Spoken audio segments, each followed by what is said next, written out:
it's a lot of people out there that's not gonna like what I'm finna say right now, but don't take it personal, man. You know, I wore these shoes before. My foot just grew. I don't wear that same size anymore. And the reason people will get mad is really because a lot of us in the black community, especially a lot of young black people in the black community, are lost. And one of the reasons is because of the things that we defined as being cool that we know ain't cool.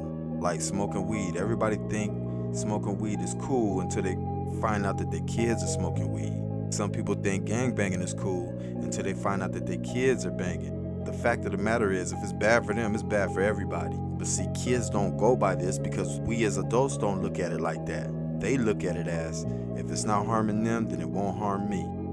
And it's a trip, because if we all took a step back and just paused and think about everything that we think is cool, we'll really come up with the conclusion that most of it really ain't it.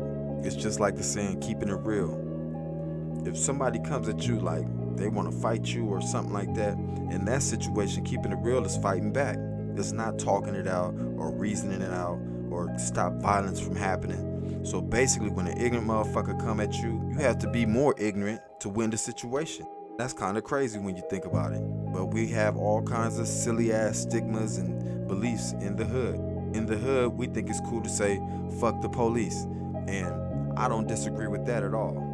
But I do disagree on how people say fuck the police. Because, you know, my way of saying fuck the police is staying the fuck away from them people, making sure I'm not somewhere where they can sweat me for being there, somewhere I don't have no business being. Just make sure I don't have no contact with those people whatsoever. Other people's way of saying fuck the police is telling them literally fuck the police, being uncooperative, start yelling about rights you know we don't have, and if we do have any, them rights don't kick in unless you can stay alive to get them in court. And every time someone chooses to be combative, they kill us. People who have cooperated with them and they killed them. We call it justifiable homicide. It doesn't matter what you record on tape. We've been dying on camera for years now. I want to leave a quick message to all my real folks, my real niggas out there. I hope y'all don't take any of this personally, because everything I'm saying, I also did. If I didn't, I wouldn't know what I'm talking about.